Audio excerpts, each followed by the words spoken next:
Bien, donc aujourd'hui nous allons mêler un peu les sujets, puisque moi je vais vous parler, comme il est indiqué sur le programme, des bulles, récurrence d'un OTNI. Alors un OTNI, ce n'est pas un OVNI, c'est un objet théorique non identifié, peut-être un OTMI, objet théorique mal identifié. Et nous passerons des OTNI à KENS. Non pas que KENS soit lui-même un ovni, mais c'est quelqu'un qui est de retour. Et donc, Rodolphe dos Santos nous parlera de KENS. Donc ça nous fera certainement basculer de sujets à d'autres, qui ne sont pas tout à fait les mêmes, ni tout à fait des autres, ni tout à fait un autre, comme on dit parfois. Mais ça nous fera passer à la macroéconomie, qui est un sujet que j'aborderai au fond vers la fin de ce cours. Et donc, vous avez en quelque sorte un avant-goût ou une introduction à des choses sur lesquelles je reviendrai. Je vais passer donc à l'introduction. Je vais faire un bref rappel sur les bulles. J'ai fait allusion la fois dernière, lorsque j'ai fait un tour d'horizon sur la crise, que nous sommes en train de vivre, et qui a débuté en 2007-2008.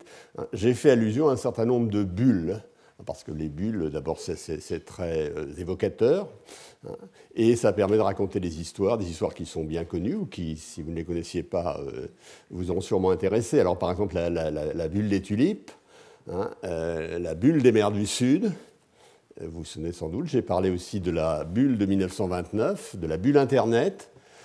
J'ai fait vaguement allusion, mais Robert Boyer avait repris cet exemple à la bulle japonaise des années 90.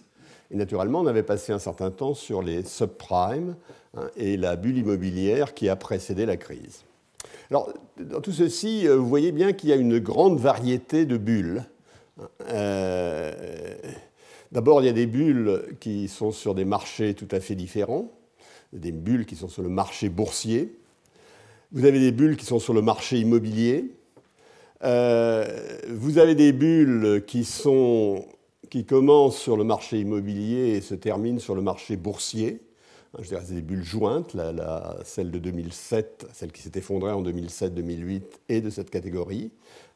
Et naturellement, je n'ai pas évoqué des bulles sur les marchés de matières premières, qui sont aussi des phénomènes assez récurrents, mal identifiés aussi, je reviendrai.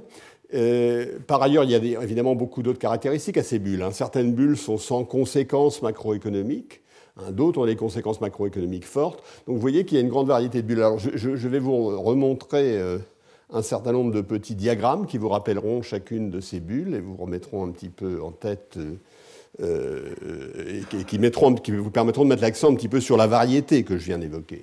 Alors ça, c'est la bulle des mers du Sud. Vous voyez, la bulle des mers du Sud, c'est en 1720. Et c'est une bulle, c'est une montée rapide et un effondrement rapide. Tout ceci se fait, si on en croit ce graphique, en quelques mois. Ce qui a surpris Newton, comme vous le savez, comme je l'avais rappelé la fois dernière. Alors là, je parle de la première bulle jointe, c'était celle sur laquelle on avait concentré l'attention. Vous voyez monter le prix de l'immobilier aux États-Unis à partir, ça se discute, 2002, ça commence 2002, 2003, 2001, 2003, quelque part. Vous voyez la montée rapide du prix de l'immobilier, suivie d'une baisse aux alentours de la période qu'on a indiquée, c'est-à-dire avant 2007. Et ça s'enchaîne avec un effondrement du marché boursier, qui là commence un peu plus tard et qui est également rapide. Et donc c'est des bulles, je dirais, jointes, mais consécutives. Autre bulle sur laquelle je n'ai rien dit, sur laquelle je reviendrai peut-être dans la suite, c'est ce qui s'est passé au Japon à la fin des années 80. Vous avez une montée de l'indice boursier et une montée simultanée des prix de l'immobilier. Robert Boyer vous avez donné quelques exemples des sommets qu'on avait atteints en matière de prix de l'immobilier. Et vous voyez que la descente du marché boursier précède la descente du marché immobilier, que l'un et l'autre durent assez longtemps et vont presque vers les années 2000. Et donc ça, c'est une bulle jointe, mais là, c'est plutôt la bulle boursière, ou l'effondrement de la bulle boursière, ou du moins son retournement, qui précède le retournement de la bulle immobilière. Donc c'est une variété Alors là, j'avais montré ce dessin aussi la fois dernière. C'est la bulle Internet, hein, qui part de 97-98 jusqu'à 2000, hein, dont on a beaucoup parlé, un dot.com, bubble, comme disent les Américains. Alors à nouveau, vous voyez une montée progressive et une descente assez brutale, hein, de l'indice des valeurs Internet. Je mets ceci, c'est un épisode dont je n'avais pas parlé, auquel Robert Boyer a fait allusion, qui était l'effondrement de la bourse américaine en 1987, où il y a eu, c'était plus le lundi noir, mais je ne sais plus quel jour qui était noir, à l'image de ce qui s'est passé en 1929, hein, effondrement rapide. Alors, les deux dernières bulles ont une caractéristique commune, ce sont des bulles sans conséquences macroéconomiques. Il n'y a pas eu d'effondrement de l'économie lié à l'effondrement de ces bulles, etc. Donc c'est des bulles, je dirais, plus innocentes que les autres. Alors, question, ici, moi je fais de la théorie économique, donc on va essayer de parler de la théorie économique des bulles. Alors d'abord, pourquoi on voudrait avoir une théorie des bulles ?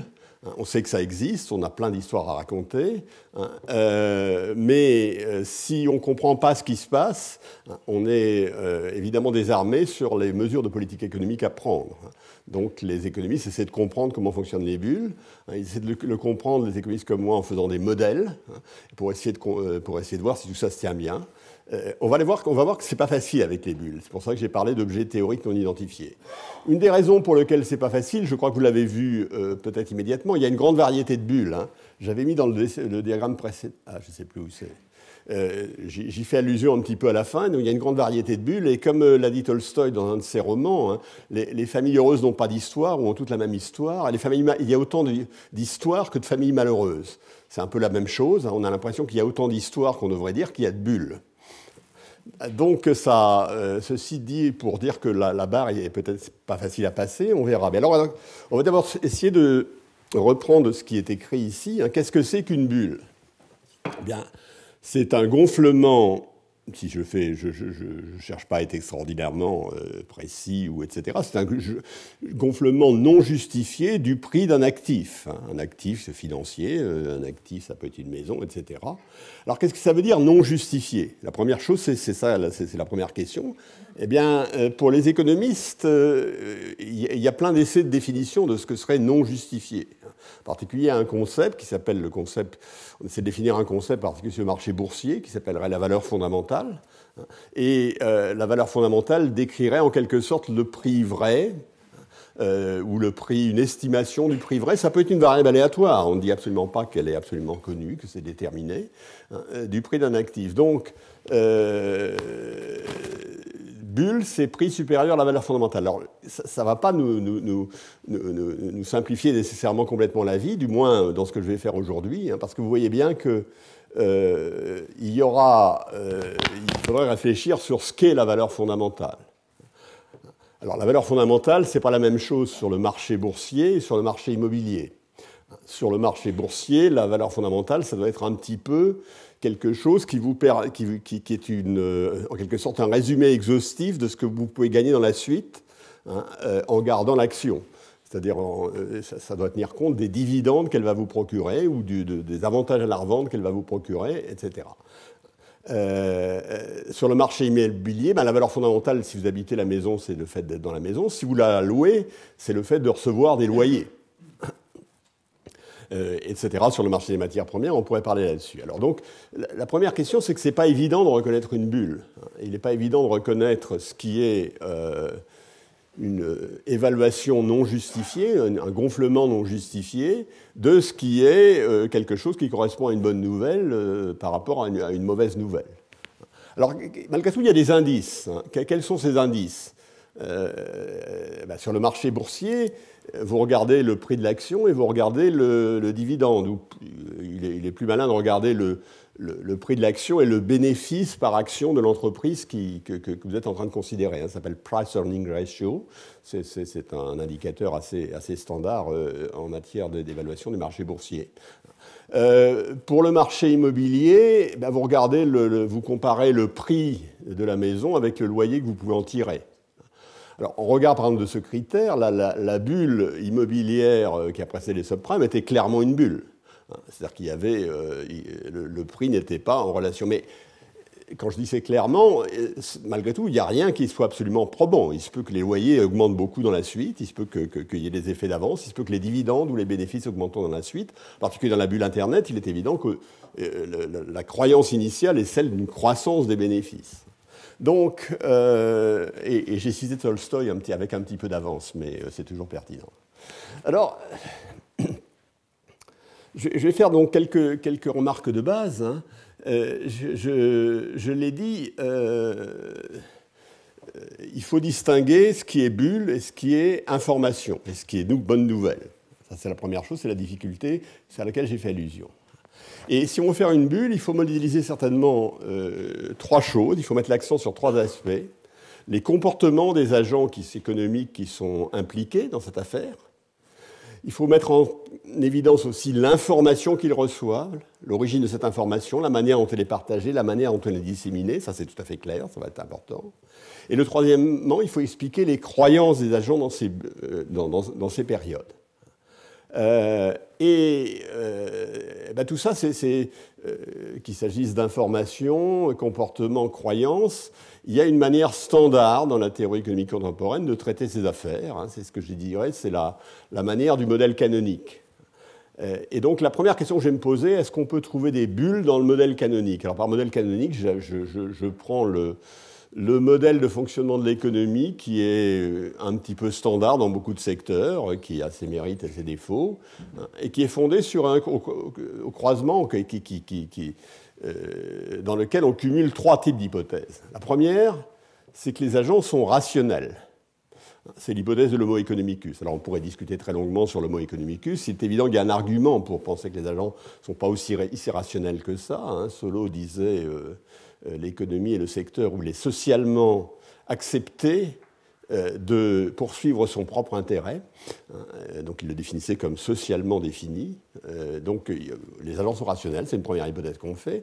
Deuxième hypothèse, on fait des hypothèses standards sur la dissémination de l'information. On fait l'hypothèse que les agents traitent convenablement l'information sans être nécessairement de très très bons statisticiens, mais sans être complètement idiots. C'est peut-être une hypothèse sur laquelle il faudra revenir également. En tout cas, et la troisième hypothèse, alors ça c'est la plus importante, c'est la plus discutable, mais en même temps c'est celle qui, en quelque sorte, est la plus spécifique au comportement des économies. On fait l'hypothèse que les anticipations sont rationnelles, au sens où les agents ne se trompent pas statistiquement sur ce qui va se passer. Ça ne veut pas dire qu'ils ne se trompent pas, hein, ils peuvent avoir des informations tout à fait fausses, mais ils n'ont pas une vision du monde qui est statistiquement biaisée. Robert Boyer, la dernière fois, aurait dit ils ont une convention qui tient à peu près la route. C'est notre manière de le lire. Donc voilà. Alors, est-ce qu'on peut faire un modèle avec ces hypothèses, dans lequel il y aura une bulle? Alors, on va regarder ça et je vais vous dire, d'une certaine manière, la réponse va être non. Alors, qu'est-ce qu'il va falloir expliquer? D'abord, la bulle, c'est un actif. Donc, dans le cadre de ce modèle, sa détention doit être rentable. Alors, c'est un actif. La bulle, ce que j'appelle bulle, c'est ce qui va être en dessus de la valeur fondamentale. C'est en dessus de la valeur qui est explicable par les paramètres habituels. Donc, il n'a pas de valeur fondamentale et il s'échange à un prix positif. Donc la question, c'est est-ce que je peux décrire un monde dans lequel il y a quelque chose qui n'est pas de valeur et qui s'échange à un prix positif? Est-ce que ceci peut être soutenable ou pas soutenable? Donc j'ai regardé cette question dans des cadres tout à fait standards. J'ai donné une réponse un peu mi-figue, mi-raisin. Et puis je vous dirais que cette réponse n'est pas satisfaisante parce qu'elle ne rend pas vraiment compte des bulles qu'on observe. Mais il faut quand même aller jusqu'au bout de cette réponse si on veut commencer à comprendre ce qui se passe dans les bulles réelles. Du moins, c'est le chemin que je prends.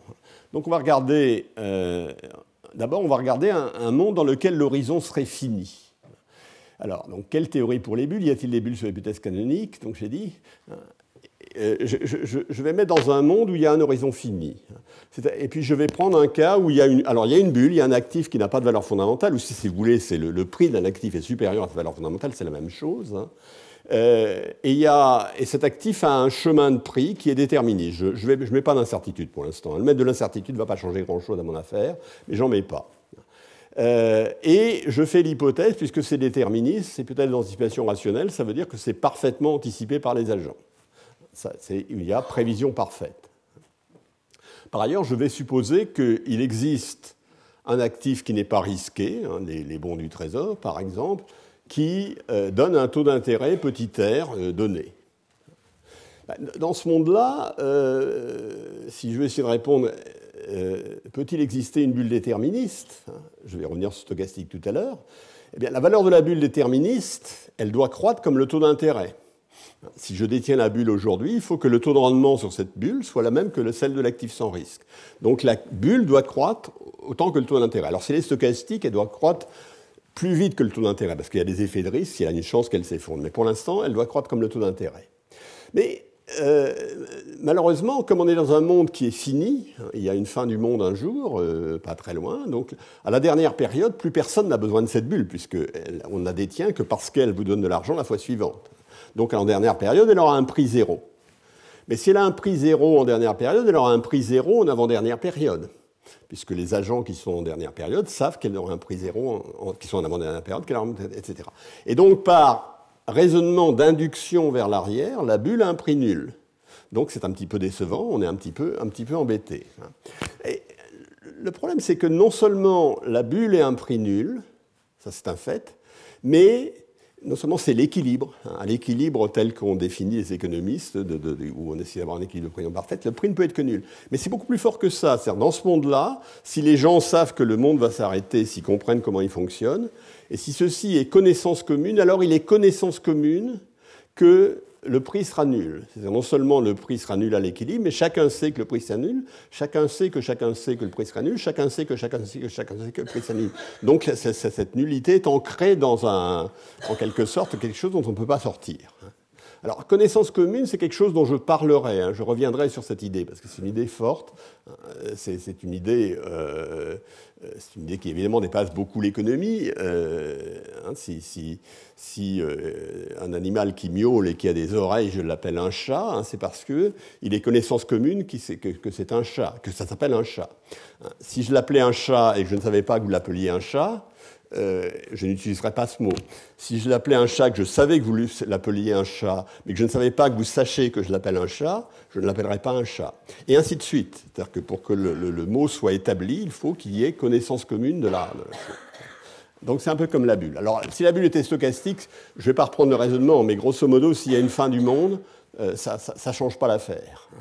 La bulle, à chaque fois, a une probabilité d'éclater, mais à la dernière période, elle doit éclater et on remonte vers l'arrière. Donc, on n'a pas trouvé de bulle en horizon fini dans un modèle standard. Alors, je n'ai pas été très précis sur les hypothèses, mais malgré tout, c'est quelque chose d'un peu robuste. Alors, je reprends, mais j'ai déjà donné l'argumentaire. Je ne vais pas le reprendre très longuement. Ce qui se passe, c'est qu'en T-1, l'agent qui est en dernière période sait qu'il est en avant-dernière période. L'agent en avant-avant-dernière période, T-2, sait que l'agent d'avant-dernière période sait qu'il est en avant-dernière période. Et l'agent qui est en T-3 sait que l'agent qui est en T-2 sait que l'agent qui est en T-1 est en avant-dernière période. Donc j'ai utilisé malgré tout un bagage implicite sur lequel je peux revenir. Alors, effectivement, je vais évoquer une première raison pour laquelle il y aura une bulle. Alors, c'est une raison qui est très tirée par les cheveux. Je ne vais pas la développer. Je reprendrai peut-être le modèle la fois prochaine pour montrer qu'il tient à peu près la route, mais je vais simplement donner cet exemple. On est dans un monde, c'est un modèle tiré d'un article, je ne sais plus, il est paru je crois dans Econometrica début des années 2000 par Allen et Gorton, et c'est un modèle en temps fini dans lequel il y a une bulle. Et pourquoi il y a une bulle? Bien parce que les agents ne peuvent pas savoir s'ils sont les derniers à avoir l'actif. C'est dans ce monde, ce monde dure de 0 à 1.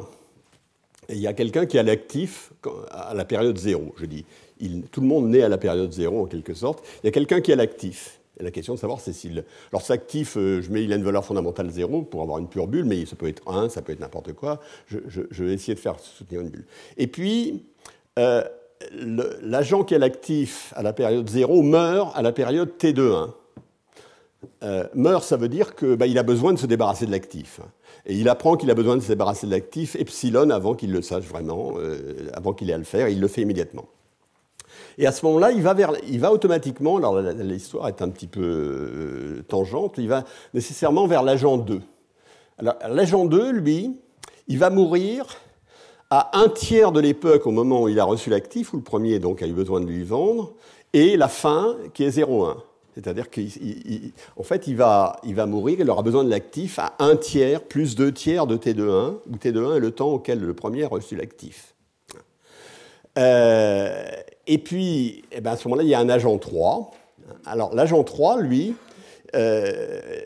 s'il prend l'actif, il en aura besoin à non pas un tiers du temps entre 1 et T1, pardon, entre 1 et T2,1, non pas un tiers du temps, mais à 2 tiers du temps. C'est-à-dire que lui, il vit 2 tiers du temps après la mort du premier agent.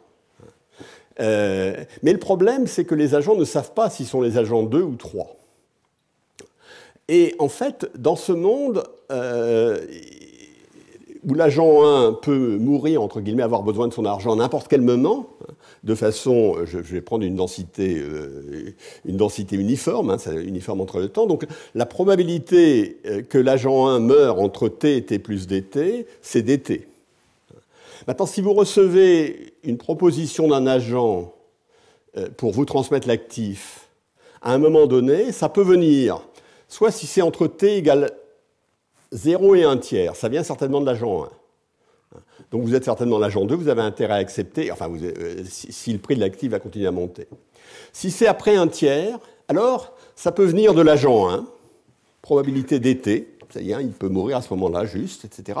Ou ça peut venir de l'agent 2 parce que l'agent 1 est mort pendant un temps, à l'époque T1, et pendant un intervalle de temps qui cette fois était égal à T1 plus 3,5 de dt, puisque en ce moment-là, T1 plus 3,5 de dt, comme s'il vit 2 tiers, ça va tomber entre t et t plus dt. Donc il y a plus de chances que ce soit l'agent 2 que l'agent 1. Ce rapport de chance est 3,5 sur 1. C'est-à-dire que la probabilité a posteriori que si quelqu'un vous propose l'actif après t égale 1 tiers, ce soit l'agent 2, est égale à 0,6. La probabilité a posteriori que ce soit l'agent 1 est 0,4, si vous êtes un bon statisticien. Ben dans ce monde, vous voyez qu'une bulle peut durer. Pourquoi? Ben parce que l'agent 1, si la bulle monte, il la repellera à l'agent 2. L'agent 2, il a intérêt à le faire, puisqu'il va gagner. Et l'agent 3, eh ben lui, il ne pourra repayer. Il a presque une chance sur 2 qu'il gagne de l'argent, puis une chance sur 2 qu'il ne puisse pas rembourser. Mais s'il ne peut pas rembourser, c'est les gens qui lui ont prêté qui payent. Donc la bulle n'est pas tout à fait rationnelle. Il va y avoir une bulle. Elle n'est pas tout à fait rationnelle, au sens que les gens qui prêtent aux agents qui sont engagés dans l'affaire ne devraient pas le faire. Mais ça ressemble un peu à une bulle. Bon, c'est une histoire qui vaut ce qu'elle vaut. Ça, c'est le modèle et l'équilibre. Mais je vais... maintenant, on voit bien l'idée que si les choses s'arrêtent à un moment, et que tout le monde le sait, hein, la fin du monde dans un sens vraiment tout à fait métaphorique, hein, ça peut être la fin de l'innovation Internet, ou ça peut être n'importe quoi, donc on n'aura pas de bulle. Alors est-ce qu'on peut avoir une bulle dans un modèle à horizon infini? On va prendre un modèle plus abstrait possible, avec lequel on peut discuter plein de choses, comme un modèle d'équilibre général à horizon infini. Alors la première chose, c'est que si on vit infiniment, mais qu'il y a une bulle temporaire qui a un support fini, c'est-à-dire dont on sait qu'elle aura éclaté dans 35 mois ou 35 ans ou 35 siècles, etc. Eh bien, par le raisonnement que j'ai fait tout à l'heure, elle ne peut pas naître. Embêtant. Par contre, la bulle pourrait aller jusqu'à l'infini. C'est-à-dire que la bulle pourrait se perpétuer, etc. Alors, est-ce que ça, c'est possible d'avoir une bulle qui va jusqu'à l'infini? On va réfléchir à nouveau. Hein. Si c'est le cas, je vais l'appeler une bulle durable. Et dans la bulle durable, je vais prendre 2 types de bulles durables. La bulle déterministe, qui croît de façon déterministe. Alors, c'est un monde un peu simpliste, surtout si on va loin, c'est difficile de croire que tout est déterministe. Et puis la bulle stochastique. Alors, la bulle stochastique, c'est la bulle qui aura une chance d'éclater à chaque période. Alors, les deux sont durables au sens, la première, elle dure vraiment tout le temps, et la deuxième, il y a toujours une probabilité positive que même après 1 million de siècles, elle soit là. Mais elle peut être extraordinairement faible. Toutes les deux sont des bulles durables. Alors, est-ce qu'on peut trouver des bulles durables? Alors, on va faire le raisonnement dans le cas d'une bulle déterministe. Hein. En horizon fini comme en horizon infini, la bulle déterministe doit croître au taux petit r. Donc, elle doit croître comme 1 plus r à la puissance t. Alors, vous voyez bien qu'il y a un problème, hein, c'est que si R est supérieur au taux de croissance de l'économie, cette bulle vaudra plus cher que l'économie.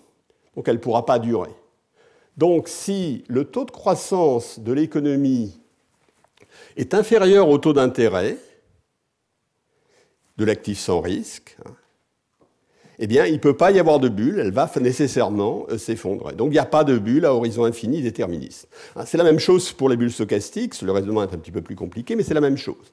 Parce que la valeur de cette bulle, ce qu'il faudrait payer, dépasserait les richesses de l'économie, donc elle peut pas exister. Donc on revient au problème précédent.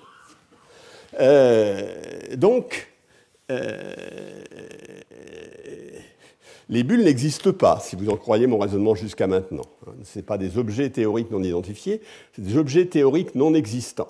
En tout cas, c'est ce que nous suggèrent des raisonnements faits en horizon fini, en horizon infini.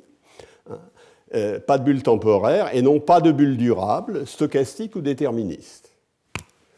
C'est pas sûr, parce qu'on va prendre un modèle qu'on avait regardé déjà, ceux qui étaient avec moi il y a quelques... Quand est-ce que j'ai fait ça? Il y a 3 ans. On a parlé du modèle à génération. Alors, c'est un modèle tellement simple que je vais justement rappeler de façon littéraire. Je remettrai les équations quand même pour vous montrer que c'est à la fois une histoire extraordinairement simple et quand on la regarde de plus près, c'est une histoire qui peut être extraordinairement compliquée. Il se passe des choses extraordinairement compliquées dans ce monde, sur lequel j'avais insisté la fois. Là, je vais dire les choses extraordinairement simples. Alors, c'est le modèle de Halley-Samuelson à génération. C'est un modèle extrêmement... Il y a une période zéro, et il y a des jeunes et des vieux. Les jeunes, quand ils naissent, ils ont une dotation forte. Et en deuxième période, où ils sont vieux, ils n'ont plus rien, ou pas grand-chose. Et ça, c'est pour toutes les générations. Donc, dans une génération donnée, donc chaque génération vit 2 périodes. Donc, à la période 0, vous avez les vieux qui viennent du passé, on ne sait pas d'où, qui n'ont rien, et les jeunes qui ont quelque chose. Et puis à la période suivante, les vieux n'auront rien, c'était les jeunes de la période 0, et les vieux n'auront rien, et les jeunes auront quelque chose, etc. Bon. Et ces générations sont identiques et se déroulent jusqu'à la fin des temps. Qu'est-ce qu'il y a comme équilibre dans cette économie? Il n'y a pas de production. Naturellement, on peut en mettre, on peut raconter des histoires qui ressemblent beaucoup plus à des choses sur lesquelles on a envie de discuter, comme on peut mettre du capital, de la croissance. Ça va rien changer fondamentalement mon histoire. Qu'est-ce qui se passe, l'équilibre? L'équilibre, c'est l'autarcie. C'est-à-dire que la première période, les vieux et les jeunes ne peuvent pas échanger. Deuxième période, c'est pareil. Donc, quand vous êtes jeune, vous consommez. Quand vous êtes vieux, vous n'avez plus rien, etc. C'est l'autarcie, sauf si on met dans l'économie quelque chose qui est qu'on va appeler la monnaie, qui est quelque chose qui est détenu par les vieux de la première génération, dans lequel il est écrit « ceci me donne droit, ceci est quelque chose que je peux transmettre, que vos descendants accepteront, etc. » J'appelle monnaie. C'est simplement un bout de papier sur lequel il est marqué que ça a une certaine valeur. Et le problème, c'est que ce bout de papier va être accepté. C'est-à-dire que donc, les jeunes aujourd'hui vont se priver de consommation pour acheter ce bout de papier. Et la phrase suivante, ils montreront ce bout de papier aux jeunes de demain, avec lequel ils achèteront. Et les jeunes de demain achèteront ce bout de papier pour eux-mêmes le présenter aux jeunes d'après-demain, etc. Alors ça, c'est au sens strict. On peut l'appeler de la monnaie, on peut l'appeler de la dette publique, ça a beaucoup d'interprétations, mais ça permet, dans ce monde où il n'y a pas de moyen de transférer de la valeur, parce que là, la structure est comme ça permet de transférer de la valeur d'une période à l'autre, de façon artificielle. C'est, au sens strict que j'ai donné tout à l'heure, c'est une bulle. Ça n'a pas de valeur intrinsèque, ça n'a pas de valeur fondamentale, et ça a une valeur de marché. Alors, en fait, la valeur de marché, on va l'appeler 1, puisque c'est la monnaie, et le prix des biens, ça va être petit p. Par ailleurs, ce raisonnement, il n'y a strictement aucune contradiction avec le raisonnement précédent. Pourquoi? Parce que dans ce monde, le taux d'intérêt d'équilibre est égal à 0. Toutes les générations sont au même niveau. Donc, le taux auquel elles souhaiteraient échanger dans ce monde, où il n'y a pas de production et où elles ont les mêmes consommations quand jeune et vieux, c'est 0. Le taux d'intérêt d'équilibre, c'est 0. Le taux de croissance, c'est 0. Donc, il n'y a pas de contradiction. Ce que fait la bulle, c'est que dans un monde où, cette fois, le taux d'intérêt était négatif, que c'est le taux d'intérêt du modèle d'autarcie, elle ramène à 0, qui est égal au taux de croissance. Alors ça aussi, c'est une propriété tout à fait générale. C'est dans des modèles de ce genre, si le taux d'intérêt d'équilibre est inférieur au taux de croissance de l'économie, parce que l'économie croît, parce qu'on a la croissance endogène, parce que le nombre de gens croît, etc., eh bien, on peut créer une bulle qui ramène le taux d'intérêt égal au taux de croissance. C'est-à-dire qu'il y a une fonction des bulles qui, dans nos modèles canoniques, apparaît, qui est de rétablir l'efficacité intertemporelle, c'est-à-dire de refaire en quelque sorte des transferts de revenus vers la première génération de vieux. Et donc ça c'est assez général. Alors vous allez dire, bon, alors ça là j'ai mis les équations pour le modèle à génération. Hein. Je ne vais pas les commenter longuement. C'est standard. Hein. J'ai mis donc il y a un agent, il a des objectifs qui est de maximiser son utilité de la consommation de la période T, la période T plus 1. Hein. Ses contraintes, eh bien c'est qu'il alors le prix du bien en termes de monnaie, je l'appelle P de T. Le prix du bien en termes de monnaie demain, je l'appelle PT plus 1. Hein. Donc il aura des ça, c'est son objectif. Sa contrainte budgétaire, bah, c'est qu'il achète. Ce qu'il vend aujourd'hui, c'est W moins C de T, hein, ce qu'il consomme, ce qu'il avait. Donc, il vend au prix PT. Avec ça, il achète de la monnaie. Hein, et demain, il achètera avec la monnaie qui a M de T, qui sera transférée, il achètera du bien de consommation au prix P de T plus 1. Alors, l'équilibre que j'ai mis en évidence, c'est l'équilibre stationnaire, dans lequel le prix du bien en termes de monnaie a une valeur telle que ce qui se passe est une consommation, est une consommation stationnaire pour les agents économiques. Par ailleurs, alors je voulais simplement dire, mais il y a d'autres équilibres. Hein. En particulier, lorsque j'avais fait le cours de macroéconomie, je vous avais montré que dans ce monde, il peut se passer des choses très compliquées. D'abord, moi j'ai mis en œuvre l'équilibre stationnaire où le prix de la monnaie est constant dans le temps. Mais il y a aussi des équilibres dans lesquels le prix de la monnaie change. Hein. Soit qu'il augmente, soit qu'il diminue, soit qu'il oscille. Il y a même des équilibres qu'on appelle des équilibres à tâches solaires dans ce modèle, du moins dans certaines configurations, c'est-à-dire des équilibres dans lesquels ce qui se passe dépend de tâches sur le Soleil qui sont aléatoires. Hein, et quand il y a des tâches sur le Soleil d'une certaine couleur, le prix est haut, quand c'est une autre couleur, il est bas. Et tout ça est parfaitement autoréalisateur. Donc ce monde, aussi simple soit-il, n'est pas aussi facile à comprendre. C'est juste le point que je voulais noter, simplement...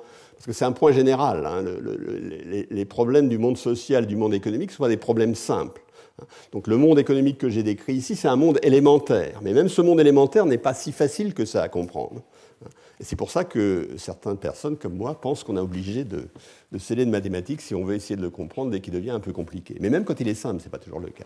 Alors maintenant, je vais revenir un petit peu sur le message théorique. Hein. Ben j'ai dit à peu près l'essentiel, je vais probablement pas m'éterniser. Hein. Si le taux d'intérêt est supérieur au taux de croissance, il n'y a pas de bulle. Si le taux d'intérêt est inférieur au taux de croissance, alors il existe une bulle durable, alors déterminisme, et je pourrais étendre ça à stochastique, qui rétablit l'efficacité intertemporelle. Alors, évidemment, ce qu'on a cherché à faire à partir de ça, c'est de voir quelle était la robustesse de ce raisonnement lorsqu'on quittait les modèles simples, qu'on mettait toujours des modèles à horizon infini plus compliqués. Alors, comment compliqué? On peut mettre des modèles dans lesquels il n'y aura pas de taux d'intérêt, il n'y aura pas d'actifs sans risque, il y aura des taux d'intérêt variables, dans lesquels on va mettre de la finance plus compliquée. Hein, les prix d'État, ce seront les probabilités risques neutres. Ça, c'est les années où j'ai parlé de la finance. Hein, ça dira quelque chose à ceux qui étaient là. Dans lequel il y a un mélange de marché complet et de marché incomplet. Hein.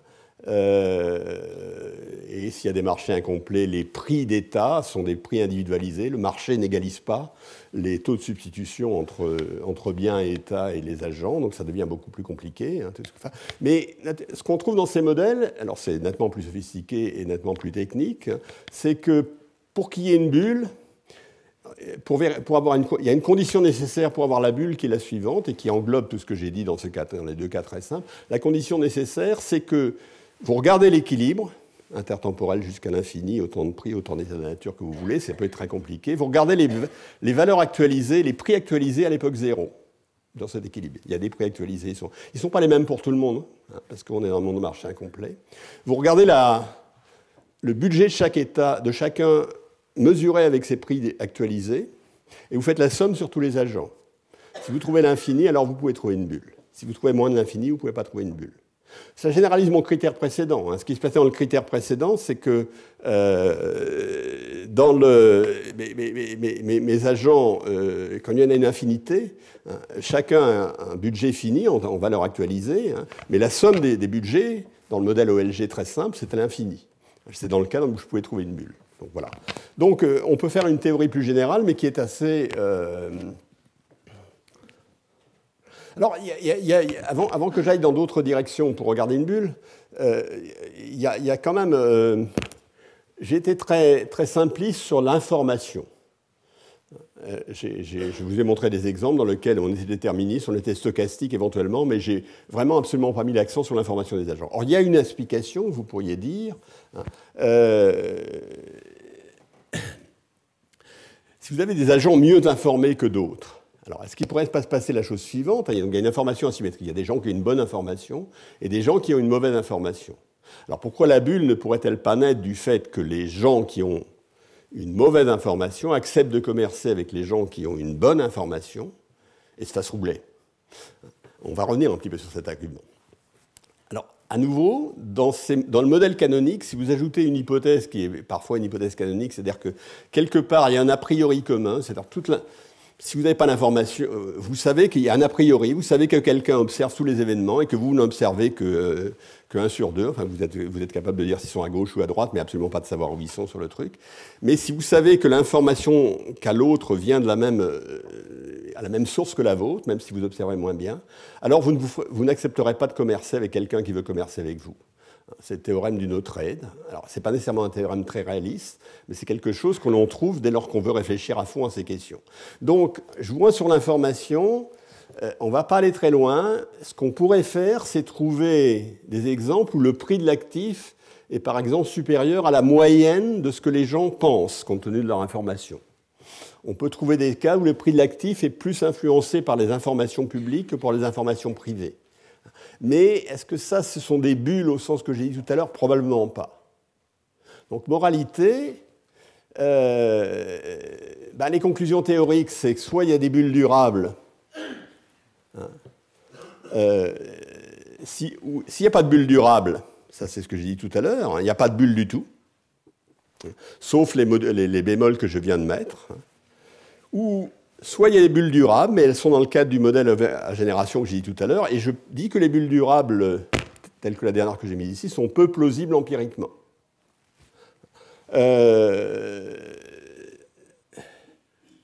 Parce que les bulles... Alors, est-ce qu'il n'y a pas de bulles durables? Il y a des opinions malgré tout différentes là-dessus.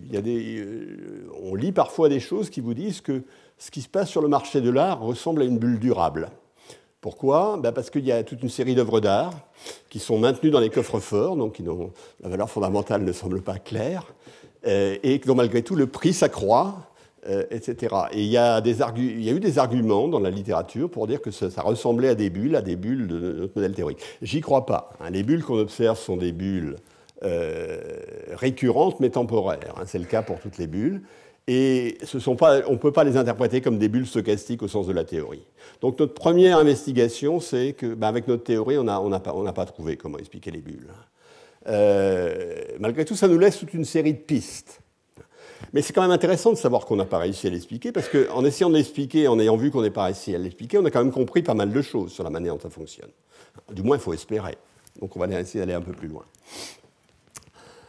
Alors donc, quelles sont les pistes? C'est passer de l'idée d'a priori commun. C'est dire vraiment il y a des gens qui n'ont pas d'informations et qui ont tort de vouloir faire des échanges avec des gens qui ont d'informations. Et qui sont d'une certaine manière irrationnels en un certain sens. Ils ne devraient pas le faire, mais ils le font. Ça, c'est une première chose. On peut dire maintenant, il y a des gens... Alors ça, c'est sur la dimension information. Je peux dire ensuite... Alors, il y a les 3 dimensions. Je peux dire il y a des gens qui ne sont pas rationnels. Ce n'est pas une dimension que je vais absolument explorer, au sens où, par exemple, ils ne sont pas bons statisticiens, ils ont tendance à croire, avoir trop de confiance dans leur propre jugement par rapport aux informations qu'ils obtiennent de l'extérieur. Ça, c'est une seconde piste. Et puis, alors, est-ce qu'on les appelle irrationnels? C'est une variété d'irrationalité, mais ils ne sont pas rationnels au sens de la théorie. Et puis, il y a des agents, on peut dire, il y a des agents qui font bien les prévisions et des autres qui ne les font pas. Parce que moi, j'étais dans un monde où tout le monde faisait les bonnes prévisions.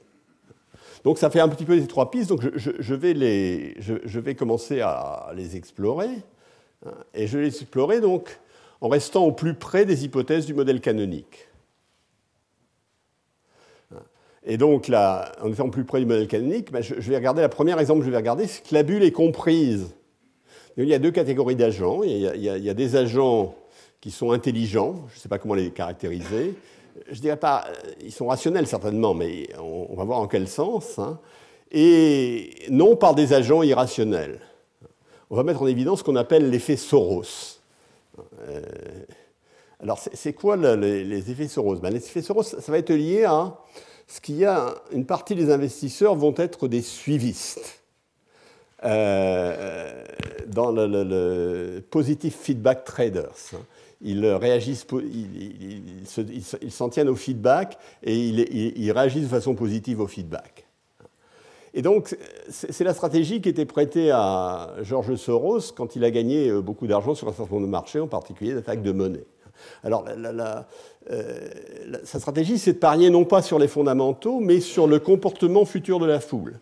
C'est d'essayer d'anticiper que si le prix va monter, il y a des gens qui irrationnellement vont se joindre, et donc vous avez intérêt et anticipant ceci, vous pouvez vous en tirer mieux que les gens qui sont allés sans trop réfléchir. Alors ça, c'est aussi c'est ce que dit Kindleberger, hein, il y a dans son ouvrage tout très célèbre sur les crises, hein, Mania, Panics and Crashes, hein, il dit donc que les insiders déstabilisent en faisant monter le prix et puis vendent au sommet aux outsiders qui vendent au bas. Alors, la description, comme vous allez le voir, le modèle que je vais proposer, la description de Kindleberger ne s'applique pas complètement. Ou plutôt, elle s'applique de façon assez métaphorique, parce que la description de Kindleberger, c'est que c'est de la manipulation. Moi, je vais vous montrer un modèle dans lequel ce n'est pas de la manipulation. C'est simplement l'effet de la prévision. Donc, ce n'est... évidemment, ça ne porte pas le même jugement sur ce qui se passe, même si c'est... Alors, la rationalisation de la stratégie. Je vais supposer donc qu'il y a un spéculateur rationnel et qu'il a de l'information privée sur la valeur fondamentale d'une action. Il a de l'information privée qui va arriver avant les autres. Alors, à nouveau, je ne fais pas l'hypothèse, je fais l'hypothèse que tous ces spéculateurs sont des petits spéculateurs. Ils n'ont pas de pouvoir de marché. Naturellement, s'ils ont un pouvoir de marché en plus, ça permet de renforcer l'affaire. Mais je ne fais pas l'hypothèse. Je fais l'hypothèse qu'ils n'ont pas des comportements vis-à-vis du risque différents. Ils auront de l'aversion au risque comme les autres agents. C'est-à-dire qu'ils feront, précisément, dans le modèle que je vais présenter, ils feront un arbitrage moyenne variance, qui est un arbitrage un peu sommaire, mais assez standard. Hein. La moyenne, vous mettez en regard la moyenne de ce que vous gagnez en espérance. Hein. En moyenne, vous gagnez avec cette variable aléatoire risquée, mais vous avez une certaine variance. Et donc la demande que vous avez est proportionnelle à la différence entre le prix de l'actif et la moyenne que vous espérez, divisé par quelque chose qui est le produit d'une aversion par le risque et de la variance. Ça s'appelle le modèle moyenne-variance, ça peut être justifié par des considérations d'une fonction d'utilité quadratique avec un risque ayant des caractéristiques standards. Donc, c'est un modèle standard. Donc ils vont être de ce point de vue-là complètement standards. Et donc le résultat, c'est que les investisseurs rationnels vont déstabiliser le marché, parce que les investisseurs suivis vont acheter quand le prix a monté, et que cette réaction va être anticipée, de surréaction du marché va être anticipée. Alors, est-ce qu'il y a, avant d'aller plus loin, je voudrais simplement dire, est-ce qu'il y a, quels sont les arguments pour le fait qu'il y ait des suivistes? Il y a toute une série d'arguments. Certains qui pourraient être formalisés mieux que d'autres, en particulier un argument, mais qui n'est pas celui que j'ai dans ce modèle-là du tout, de comportement moutonnier. J'en parlerai peut-être, parce que le comportement moutonnier, c'est très important. Hein, ça explique un certain nombre de choses. Il n'est pas impossible que ça explique partiellement ce qui se passe dans nos médias, par exemple, mais ça explique un certain nombre de choses en économie. Le comportement moutonnier, alors là, vous avez vraiment intérêt à suivre les autres, ce qui n'est pas le cas ici. Deuxièmement, vous pouvez suivre les autres parce que vous avez l'impression qu'ils ont eu de l'information. C'est un peu le cas d'ailleurs dans le modèle. Ils ont eu de l'information. Si le prix a monté, ça a bien marqué de l'information, mais ça ne permet pas de vous en sortir. Là, j'ai mis une autre base empirique au suivisme, hein, c'est des expériences. Il est de mode en économie depuis 15 ans de faire des expériences. Autrefois, les expériences étaient réservées à la psychologie. La psychologie était une science, on faisait des expériences. L'économie était une science. On avait beaucoup trop de données pour que ça ait même un sens qu'on fasse des expériences. Maintenant, ça a changé. Il y a beaucoup d'expériences. En particulier, là, je vous montre les résultats d'expériences dans lesquels on rémunère les gens selon la qualité de leur prédiction. Et on regarde ce qui se passe au cours du temps. Vous voyez monter des pics. Il y a des comportements dans les expériences, il y a des comportements de suivisme. éventuellement des comportements de suivisme et de chute récurrentes. Donc, alors maintenant, je vais décrire le modèle un tout petit peu plus près. Hein, on ne va pas faire beaucoup d'algèbre. Hein. Grosso modo, la sphère réelle, c'est que je prends phi et θ, ce sont des variables aléatoires de moyenne nulle. Hein. Donc, il y a un actif. En période 0, cet actif vaut 0. Je pourrais dire qu'il vaut 1, c'est fondamental, ça n'a pas d'importance. 0 est une référence. En période 1, il ne se passe rien. Et en période 2, il va y avoir un choc qui va être de plus phi, où phi à nouveau est une variable aléatoire de moyenne nulle, mais dans certains cas, ce sera positif, etc. Et ce qui va se passer, et en période 3, à nouveau, il va y avoir un choc aléatoire, donc la valeur de l'actif va être phi plus θ, et il va être liquidé à cette valeur-là. Il faut bien voir qu'il est liquidé en période 3, donc il y a une fin du monde. Je suis dans le modèle dans lequel j'ai dit que ça n'allait pas marcher, mais vous allez voir, ça marchait. Il y a une fin du monde et je sais que le prix de l'actif, je ne sais pas quel prix va être liquidé. Je vais en vouloir plus ou moins selon. Et il y a à chaque moment, j'ai une certaine incertitude sur le prix auquel il va être liquidé, bien entendu. C'est phi plus θ, où phi va être connu en deuxième période, mais n'est pas connu au début des temps. Donc, je l'ai dit, les suiveurs, ils connaissent les prix passés. Si les prix ont augmenté dans le passé, ils achètent. Il y a une deuxième catégorie qui sont les investisseurs passifs. Alors, les investisseurs passifs, eux, ils connaissent phi seulement en période 2, ils ne connaissent pas en période 1. Et sinon, ils font comme si ils sont passifs. Ils regardent les prix, ils ont l'idée qu'ils ont sur phi, ils n'essaient pas de tirer des informations du marché. Et puis les spéculateurs, ça c'est les spéculateurs à la George Soros. Hein. En période 1, c'est-à-dire une période avant, ils reçoivent l'information qu'il y aura l'actif va augmenter de phi, plus phi. Hein. La réalisation de phi est une valeur positive, ils la prennent une période avant. Qu'est-ce qui se passe dans ce monde-là? Alors là, je donne en première période, la période 0, qui est la période de référence. Il y a de demande pour personne, hein, le prix est 0, ni les suivistes, ni les passifs, ni les spéculateurs ne bougent, le marché ne bouge pas, il y a de demande pour personne. En période 1, les spéculateurs apprennent phi, et à ce moment-là, il y a un prix pour le bien donc ils en demandent, donc il apparaît un prix. Les passifs offrent le bien selon une règle standard des modèles moyenne variance, c'est-à-dire moins alpha P1. C'est-à-dire qu'ils ont une offre qui est égale à alpha, qui dépend de leur aversion au risque de la variété de bruit, multipliée par P1, donc ils offrent d'autant plus que le prix est plus élevé. Alors par contre, les spéculateurs, ils essaient de comprendre ce qui va se passer à la fois période. Parce qu'ils vont acheter le bien pour rendre compte de son prix à la période suivante. En troisième période, alors les passifs vont apprendre phi. Les suivistes, ayant vu le prix en première période augmenter, vont demander de l'actif avec quelque chose qui dépend de P1 moins de P0, de combien augmenter le prix de l'actif entre les deux premières périodes. Par contre, à la fois les passifs et les spéculateurs vont reprendre le comportement standard. C'est un actif dont le rendement est aléatoire, dont la moyenne est phi. Et donc, ils vont avoir quelque chose qui va dépendre de l'écart entre P2, le prix aujourd'hui, et phi, la valeur espérée, et d'autant plus élevée que le risque est le plus élevé. Alors, je vais passer directement à quel va être le résultat. Alors d'abord, quel serait le résultat s'il n'y avait pas de spéculateur? Quel serait le prix de l'actif? En période 0, il est 0. En période 1, il serait 0. S'il n'y avait pas de spéculateur qui avait appris quelque chose, par exemple. En période 2, puisque tout le monde apprend phi, le prix de l'actif serait phi. Il ne serait pas échangé, chacun garderait la même quantité, P2 égale phi. Et puis en troisième période, il serait liquidé à phi plus θ, où θ est une variable aléatoire. Dans le monde où je suis, qu'est-ce qui va se passer? Ça va être différent. Parce que d'abord, en première période, le prix va augmenter. Alors, je fais l'hypothèse où le nombre de passifs est 0. Il y a simplement des spéculateurs. Donc, le prix va augmenter jusqu'au moment où le prix de première période est égal au prix espéré de deuxième période pour les spéculateurs.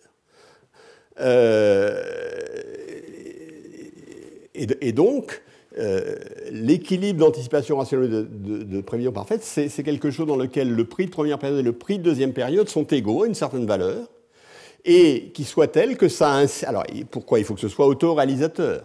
Pour qu'il soit autoréalisateur, il faut que le prix de deuxième période, compte tenu des comportements que j'ai donnés, et compte tenu du comportement suiviste des gens qui ont vu le prix augmenter entre la période 0 et la période 1, soit bien le prix P2 que j'ai produit. Donc l'équilibre résulte d'un point fixe, hein, qui n'est pas extraordinairement compliqué, hein, mais dont j'ai l'algèbre est ici, hein, je l'ai fait dans le cas où il y avait 0 passif, l'algèbre est ici.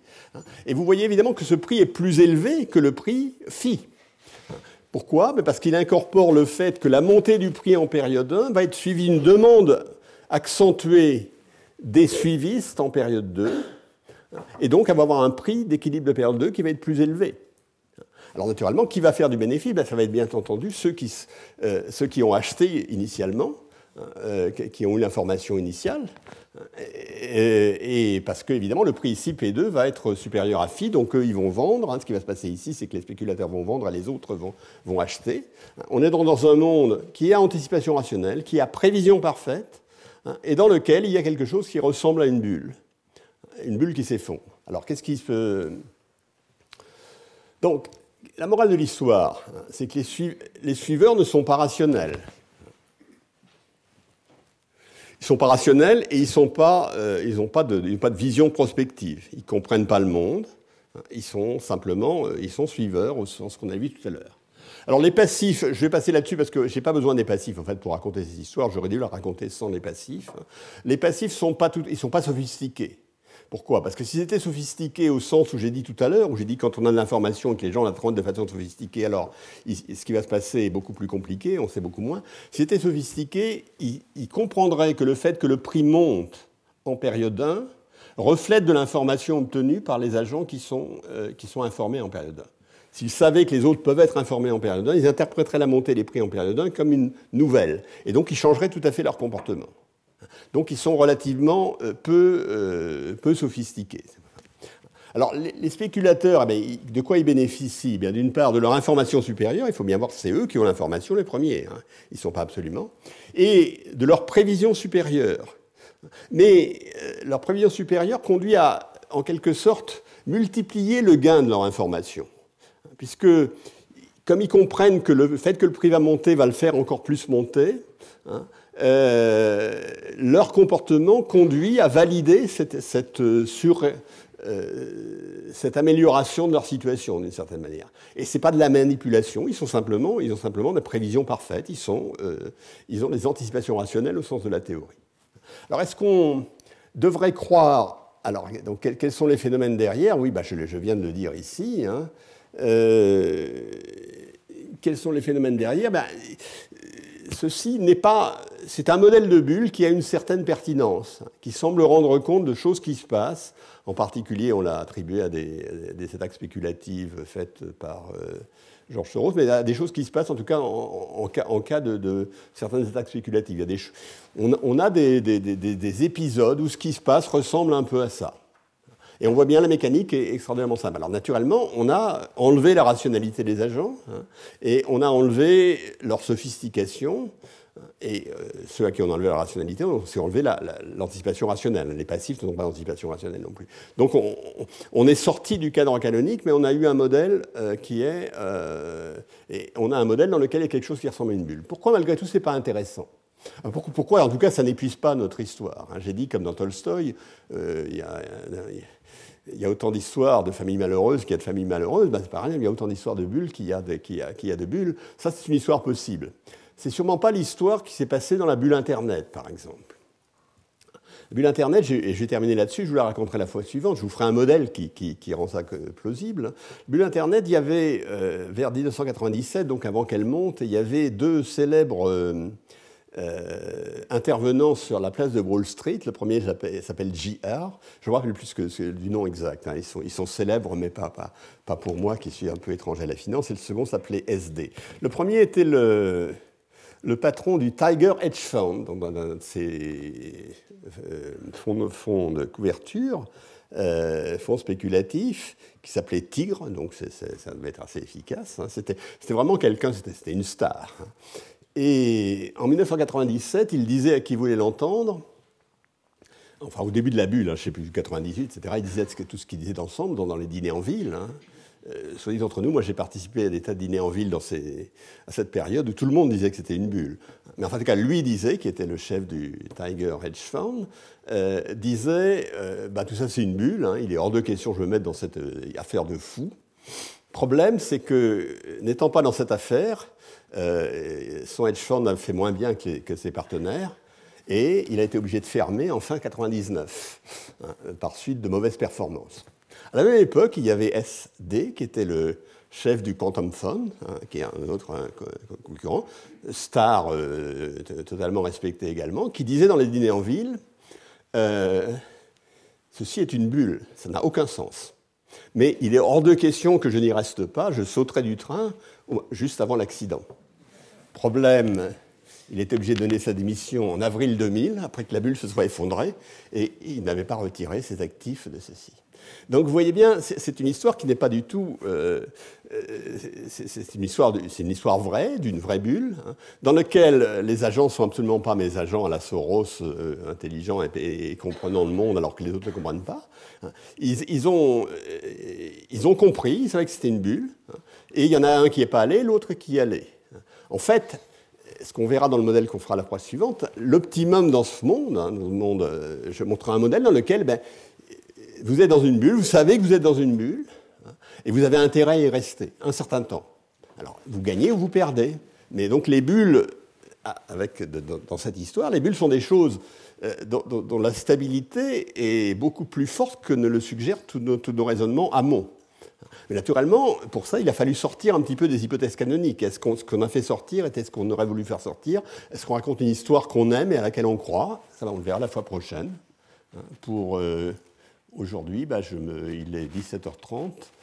J'ai commencé à 16h33 comme à l'habitude, donc je termine à 17h30 comme à l'habitude. Merci.